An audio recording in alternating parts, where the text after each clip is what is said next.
Olá, meninos e meninas do YouTube. Hoje eu estou aqui para fazer esse vídeo para vocês, para falar aqui como comprar uma chácara. Na verdade, vale para como comprar uma chácara, um sítio, uma fazenda, né? Eu venho recebendo várias perguntas sobre como comprar uma chácara. E aí eu fiquei pensando na resposta e as respostas que eu tive assim na hora foram muito óbvias, né? E a coisa não é tão simples assim. E aí eu resolvi falar aqui hoje para vocês como comprar uma chácara. E eu vou falar desde a escolha do terreno até a documentação. Porque a gente tem que pensar muito bem antes de comprar uma chácara, de comprar um sítio, porque senão depois a gente fica com a batata quente na mão, né? E de repente nem tem para quem passar, outra pessoa não vai querer te comprar o terreno, a chácara ou o sítio no caso, né? Então, gente, a primeira coisa que tem que observar é o acesso ao terreno, acessibilidade à chácara, né, ou ao sítio. Você tem que ver, você vai ver um terreno, por exemplo, para comprar uma chácara ou um sítio. Então você tem que ver se tem acesso fácil a essa chácara, né? Se tem estrada boa. De repente você até vai ver, né? A estrada tem um pouco de buraco, mas tá boa a estrada porque é tempo de sol. Aí, como diz meu pai, aí chega o tempo da chuvada, né? O tempo das águas, e você fica ilhado. Não tem como você sair para ir ao médico, para fazer uma compra, né? Então tem que olhar bastante o acesso ao terreno que você pretende comprar. Por exemplo, às vezes é muito morrado, né? Não tem saibro e aí você não consegue sair, chegar e você acaba ficando ilhado ali na sua chácara. Então a primeira coisa a olhar é o acesso, gente. Se o acesso à propriedade que você está olhando é tranquilo. A segunda coisa, e eu acho que é primordial ter que olhar isso aí. É uma coisa que a gente não vive sem em lugar nenhum do mundo. É a água. Gente, quando vocês forem olhar um terreno para comprar, uma chácara ou um sítio, olha se tem água corrente por cima do terreno, se tem nascente, né? Se não tiver, gente, como é o caso da minha chácara aqui não tem nascente e não tem água corrente. Mas graças a Deus aqui não tem pedra e é um lugar assim que não precisa cavar muito para achar água, né? Então a minha cisterna aqui no caso ela tem 5 metros de profundidade e tem 2 metros de água, né? Que é suficiente para a gente aqui, né? Para regar as plantas, para nossa casa. Mas o bom mesmo é que tenha uma nascente ou água corrente por cima do terreno. Mas se não tiver, observe, pergunte para os vizinhos se eles usam cisterna ou poço artesiano, né? Porque de repente você vai ter que fazer um poço artesiano até de 50 metros de profundidade e que vai encarecer demais o seu terreno. Depois até para você vender, se for o caso, fica difícil, né? Então, eu tenho uma colega que teve que furar um poço artesiano de 30 metros e ficou muito caro, e isso sem contar que eles tentaram perfurar em vários lugares e não deu certo, porque tinha muita pedra, né? E então a pedra não deixava a máquina furar. Então a questão da água, gente, é uma das principais coisas que você tem que olhar na chácara, tá bom? Mesmo que ela não tenha água corrente, mas pergunte para os vizinhos se eles usam cisterna ou poço artesiano. Assim você já tem uma ideia do que pode fazer, né? A terceira coisa é a questão da energia elétrica, gente. Eu estava comprando um terreno que era muito bom, o terreno tinha tudo de bom. Água, muita água, só que a rede elétrica passava mais ou menos 1 quilômetro e meio de distância do terreno. E aí, voltando ao caso da acessibilidade, né?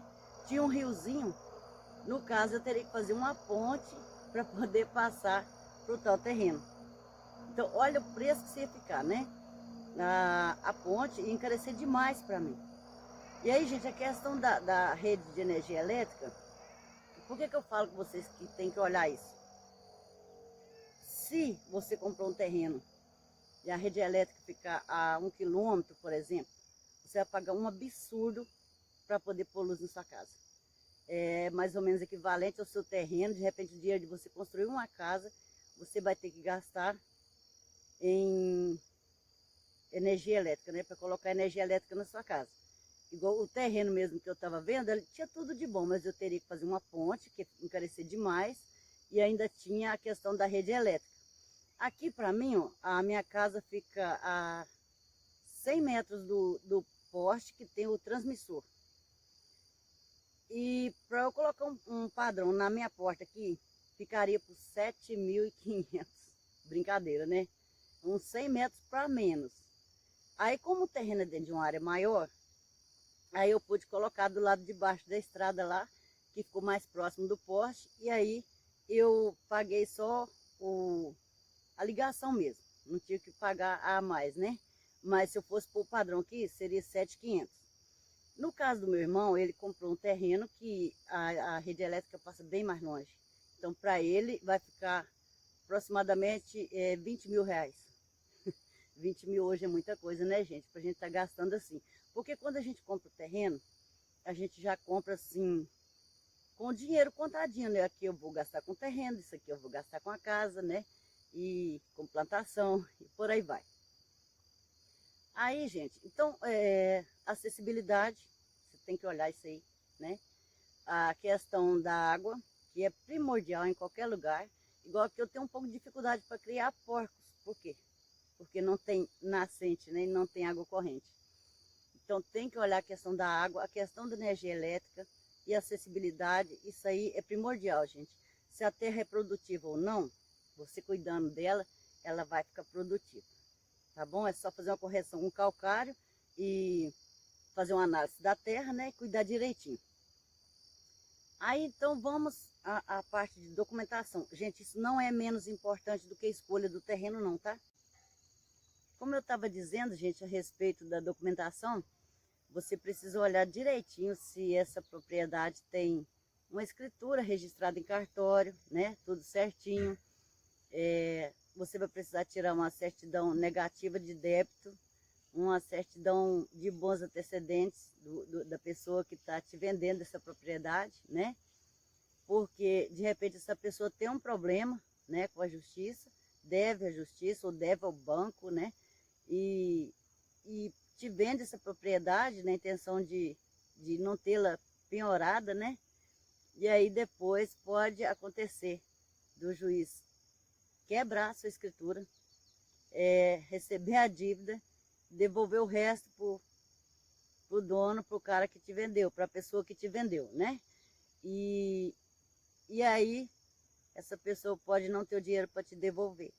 E você não tem nada a ver com o problema, mas acaba caindo na sua mão. Tá bom? Então você tem que tirar uma certidão negativa de débito, uma certidão de bons antecedentes e bom mesmo se você tirar uma certidão veterinária. Tá bom?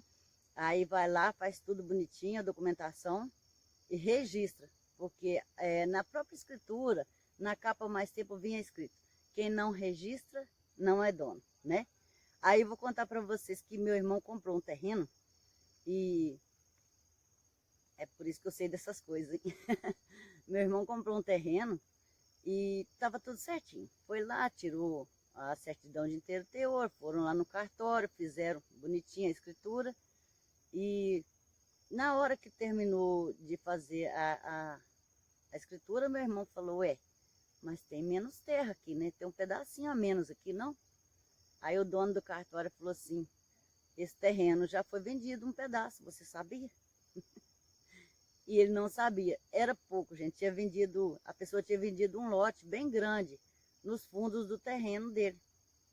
E a pessoa não falou para ele. E ele já tinha passado dinheiro para o dono do terreno. Isso é outra coisa também que você tem que ver.